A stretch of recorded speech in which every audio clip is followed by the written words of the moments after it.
살다 보면 사람들과 관계를 맺고 또 대화를 하고 또 이런저런 이 모습을 보고 이야기를 나눌 때 어떤 사람들은 이제 속셈이 뻔히 보이는 사람이 있어요. 말로는 아니야, 뭐 나는 뭐 달라, 뭐 이렇게 얘기해도 그 말하는 의도와 상황과 그 모습을 볼 때 속셈이 뻔한 거죠.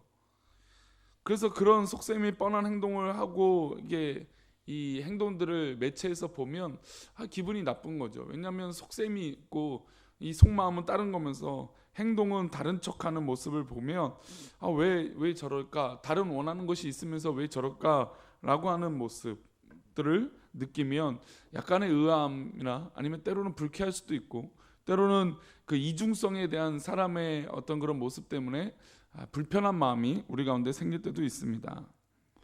근데 그런 이중적인 마음이나 아니면 속셈이 있는 상대를 만나게 되면 좀 그 관계가 오래되기는 쉽지 않을 것입니다. 직업적으로 혹은 필요에 의해서 표면적인 관계만 지속될 뿐이지 인격적인 인간관계가 형성되기는 쉽지 않은 것이죠. 아무것도 바라지 않는 원래의 인간관계, 서로의 필요를 채워주는 인간관계, 그리고 인간 대 인간으로 만날 수 있는 관계가 오래되어지는 것입니다.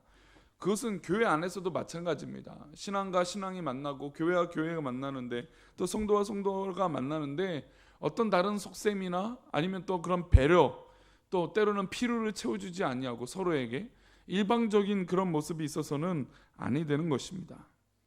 그래서 교회 안에서도 정말로 아무것도 서로에게 바라는 것이 아니고 또 서로의 필요를 채워주고 또 사람 대 사람으로 만나 따뜻한 관계가 우리 교인, 우리 성도들 가운데 이어지기를 축복합니다.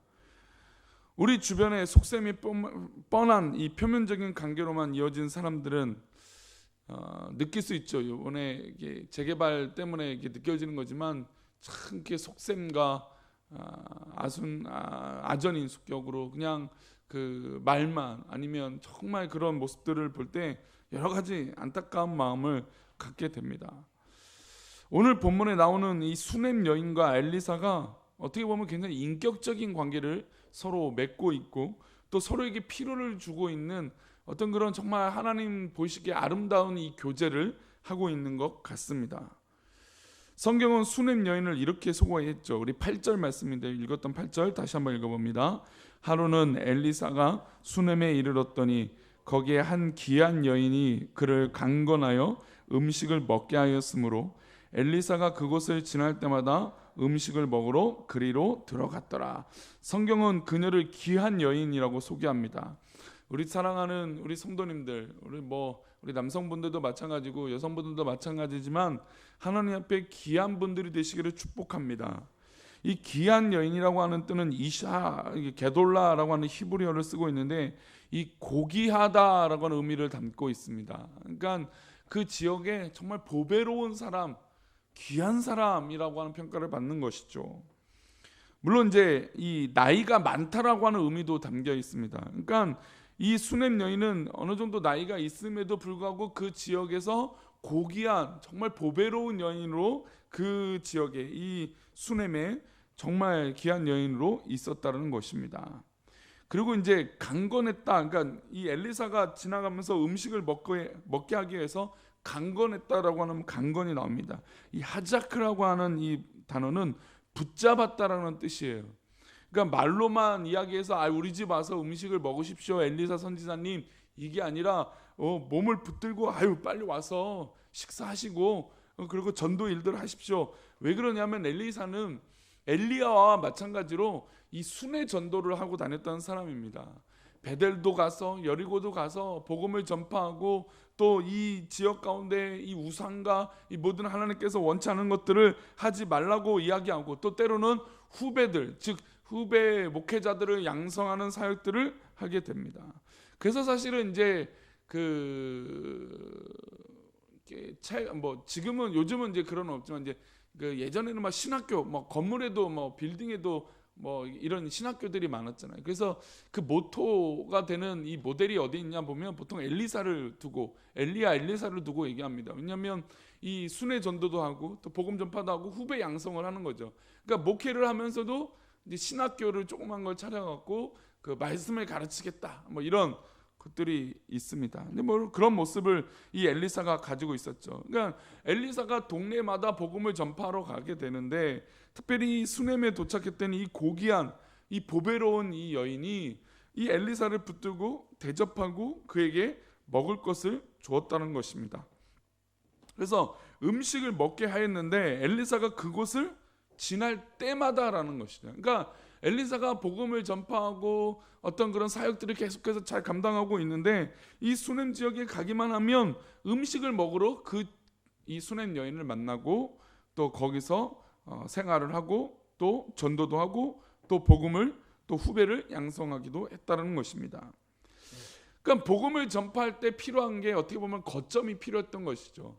엘리사에게 먹을 것을 채워주기만, 피로를 채워주기만 한 것이 아니라 그에게 이 지역에서, 이 수넴이라고 하는 이 지역에서 복음을 전파하는 거점도 만들어주게 된 것입니다. 그러니까 단순히 이 수넴 여인이 이 엘리사를 위해서 봉사하고 섬기는 이 일들은 단순히 먹음을, 이게 음식을 채워주는 것뿐만 아니라 복음을 전파하고 말씀을 전파하고 또 진리를 가르치고 하는 것에 가장 중요한 거점이 되도록 했다는 것입니다. 그에게 엘리사에게 먹을 것도 주고 입을 것도 주고 쉴 것도 주고, 이런 관계가 지속되면서 여인은 선지자에게 어떻게 될까요? 그냥 그 부분만 아니었어요. 더 많은 것을 해드리고 싶었습니다. 그래서 이 상황, 지금 엘리사가 이 일들을 하고 있고 우리가 엘리사를 위해서 도와야 됩니다 라고 하는 상황을 남편에게 이렇게 얘기합니다. 우리 10절인데요. 우리 10절 말씀 읽어보겠습니다. 청하건대 우리가 그를 위하여 작은 방을 담 위에 만들고 침상과 책상과 의자와 촛대를 두사이다. 그가 우리에게 이르면 거기에 머물리다 하였더라. 그러니까 먹을 음식만 주었던 것이 아니라 거점이 되도록 복음을 전파하고 말씀을 가르칠 수 있도록 작은 방을 하나 저 위에 만들자는 것이죠. 근데 그 방만 만든 것이 아니라 침상과 책상과 의자와 촛대를 두고 그가 모든 이곳에 올 때마다 머물러서 그의 사역을 할 수 있도록 도와줍시다, 피로를 채워줍시다 라고 이야기를 한 것입니다. 맨 처음에는 식사 제공, 그러니까 먹을 것을 주었던 이 시작에서 점차 그에게 필요한 것들을 엘리사에게 더 공급한 것을 볼 수 있습니다.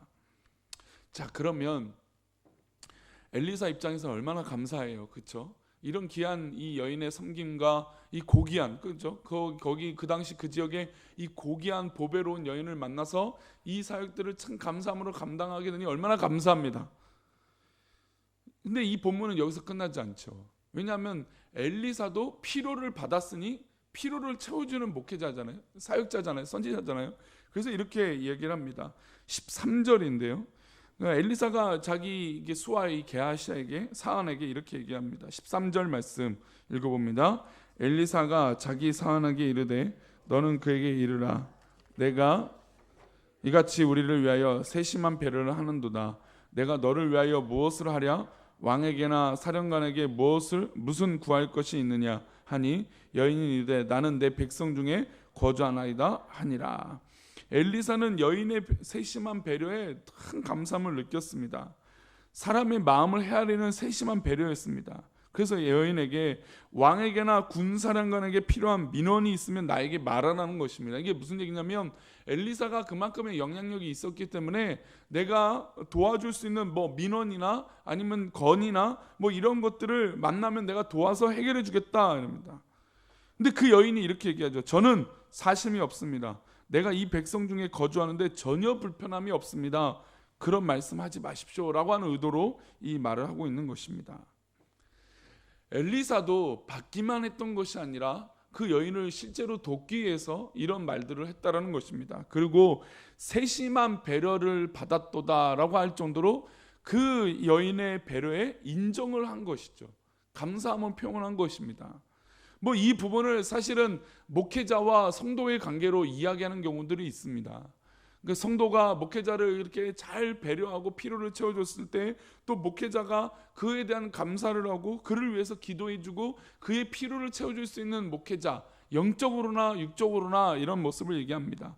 그러나 저는 이 서론에 말씀드린 대로 이것이 굳이 목회자, 선지자라고 국한된 것이 아니라 우리 성도들 가운데도 이런 관계들이 일어나기를 축복합니다. 정말 이 필요를 채워줄 수 있고 또 그 마음을 헤아릴 수 있고 또 그 헤아림을 받았을 때 이게 그냥 이루어지는 것이 아니라 이건 정말 배려이구나 라고 하는 그 배려를 인정해 줄 수 있는 그런 모습은 이게 쉬운 것 같지만 쉬운 일이 아닙니다. 물론 미안하고 죄송한 마음을 갖자고 얘기하는 것이 아닙니다. 왜냐하면 도움을 받으면 왠지 미안하고 죄송한 마음이 있죠. 사람이 그렇죠. 근데 그것 때문에 배려를 안 받고 싶어요, 그럴 수도 있어요. 물론 그럴 수도 있지만 내가 받은 사랑이 있으면 나도 그 사랑에 대해서 감사하고 정말 그 사랑을 계속해서 나눌 수 있는, 서로에게 필요를 채워줄 수 있는 은혜가 있다면 우리는 더 건강한 공동체가 되는 것인 줄 믿습니다. 저는 우리 꿈꾸는 교회가 이 지금 아침 기도회나 릴로이 기도를 통해서 이제 어느 정도의 어떤 그 필요를 알고 정말 그 필요를 채워줄 수 있는 노력들이 우리 사이에 조금씩 더 커지고 있어서 참 감사합니다.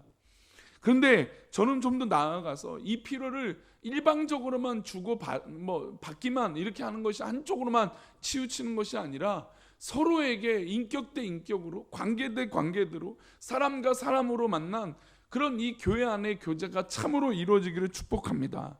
그래서 물론 미안한 마음으로 하는 것은 아니지만 감사함으로, 또 그 수고에 대해서 인정해 주는 마음으로, 또 저 사람이 하고 있으니 내가 좀 부족하고 어렵지만 내 부족한 것을 그대로 인정하고, 저는 이것도 참 귀한 믿음이라고 봐요. 내 상황도, 그러니까 만약에 엘리사가 나 지금 말한 것처럼 왕에게나 어떤 그런 이 사안에게 말할 수 있는 어떤 그런 건의할 수 있는 어떤 위치적인 사람인데 불구하고 한 지역에 가서 거점도 없는 사람이었어요. 근데 만약에 자존심이 있고 난 먹을 거 필요 없고 내가 구할 것도 아무렇게나 해도 구할 수 있어 라고 했다면, 그 배려를 받아들이지 않았다면 이 관계도 형성이 되지 않을 거라는 것이죠. 배려도 받을 줄 알아야 됩니다. 저 사람이 이렇게 배려를 해주는구나. 그 배려를 받을 줄 아는 것도 어떤 그런 이 훈련된 모습이라는 것이죠. 또한 그 훈련된 배려를 받는 모습뿐만 아니라 그냥 그것을 당연하게 여기는 것이 아니라 감사하고 그 세심한 배려를 인정할 수 있는 그런 모습. 그러니까 그 세심한 배려와 필요를 채워주는 것을 인정한다는 건 어떤 인정일까요? 감사하는 것이죠. 그 수고에 감사하는 마음을 갖는다는 것입니다. 즉 우리 사랑하는 꿈꾸는 교회에 이 따뜻한 위로의 말 한마디가 더 우리 가운데 가득하기를 축복합니다. 세심한 배려와 세심한 필요를 채워주는 은혜가 우리 가운데 있기를 축복합니다. 하나님 주신 은혜가 가득하니, 하나님 주신 말씀과 예배 은혜가 가득하니 그 은혜를 우리 성도들 가운데 흘려보내는 믿음의 모습이 우리 가운데 있기를 축복합니다. 타인의 필요를 채워줄 때 하나님께서 우리의 필요를 채워주실 줄 믿습니다. 물론 우리는 내가 필요를 채워줬으니, 내가 도와줬으니 내가 도움을 받을 거야 라고 하는 것으로 이 계산된 이 속셈이 보이는 이 필요를 채워주는 배려를 하는 사람이 되어서는 안 되죠. 우리는 이런 믿음이 필요합니다. 내가 상대방의 필요를 채워주고 상대방의 것들을 채워주고 도와주고 위로하고 이런 것들을 해나갈 때 오히려 누가 나를 채워주십니까? 하나님이 나를 채워주신다는 것이죠. 그러니까 우리가 더 큰 눈을 갖게 되는 것이고, 더 큰 훈련이 되어지는 것이고, 더 큰 배려가 우리 가운데 생기게 되는 것입니다. 사실 요즘 젊은이들 얘기를 하지만 우리 지금 젊은 사람들, 저도 포함이겠지만 이 배려와 필요를 채워주는 것에 대해서 굉장히 인색하게 되는 경우들을 보게 됩니다. 심지어 그 배려와 섬기는 이 것들을 볼 때 부모들이 야, 이 바보 같은 짓을 하고 그래, 이렇게 얘기하는 경우들이 있어요. 그러나 우리가 혼자 사는 세상이 아니라는 것이죠. 함께 더불어 살아가는 것이 사회이고 또 교회인데, 나만 생각하고 내 것만 취하려고 하는 그런 모습이 아니라 오히려 내가 배려하고 필요를 채워줄 때 하나님이 더 큰 것으로 우리에게 채워주실 줄 믿습니다. 이게 바로 우리의 넓은 마음이고 하나님 주신 사랑이고 훈련이라는 것이죠. 오늘도 누구를 만나시든지 어떤 상황이 있든지 섬기고 배려하고 필요를 채워줄 줄 아는, 꼭 그것이 물질이 아니더라도 내가 할 수 있는 부분들을 할 수 있고 또 그것을 감사히 여길 줄 아는 이 서로의 관계들이, 따뜻한 사랑이 우리 꿈꾸는 교회 가운데 가득하기를 축복합니다. 우리 맥체인 성경 읽기표의 디모데전서의 말씀을 보겠습니다.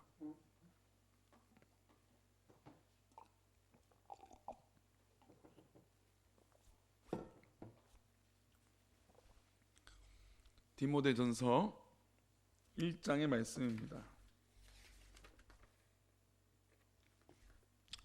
자, 우리가 이제 타인에 대해서 채워줄 수 있는 것이 무엇이 있을지 고민하게 된다 그랬는데, 그러면 남에게 이 배려를 하고 그 필요를 채워준다고 했을 때 과연 누구를 먼저 알아야 될까요? 나를 알아야죠. 내가 이렇게 할 수 있는가. 그러니까 이 남과 똑같이 따라하다가 내가 넘어질 수도 있어요. 아, 저 사람이 저렇게 필요를 채워주니까 나도 그렇게 해야지. 그건 아니죠.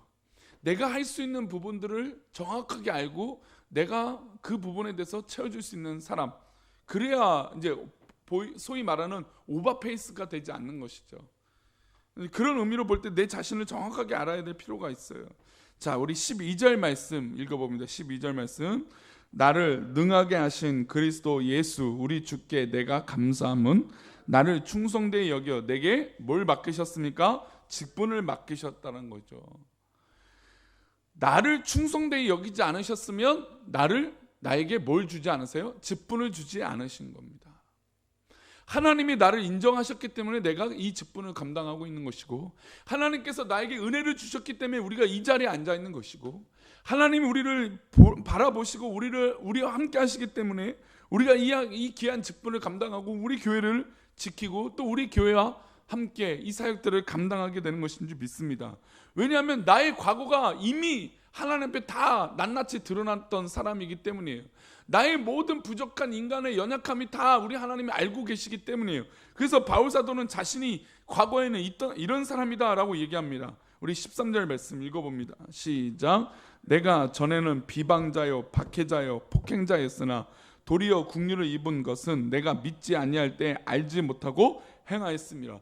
내가 이전에는 알지 못하고 제대로 행동하지 못해서 매번 비방하는 사람이었고, 매번 박해하는 사람이었고, 매번 폭행하는 그런 사람이었다는 것이죠.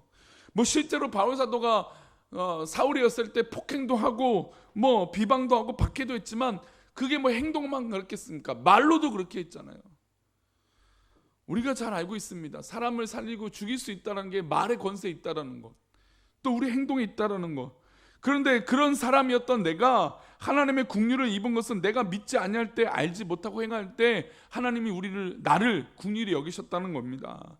즉 내가 필요를 채워줄 때 아깝지 않고 아쉽지 않은 것은 하나님이 나를 살려주시고 나에게 더 큰 은혜를 주셨기 때문이에요. 이 관계가 있기 때문에, 이 하나님의 은혜가 먼저 나에게 있기 때문에 그런 필요를 채워도 아무렇지 않다라는 것입니다. 그래서 우리는 우리 안에 어떻게 넘치도록 풍성해야 될까요? 우리 14절 말씀입니다. 있습니다. 시작. 우리 주의 은혜가 그리스도 예수 안에 있는 믿음과 사랑과 함께 넘치도록 풍성하였도다. 아멘.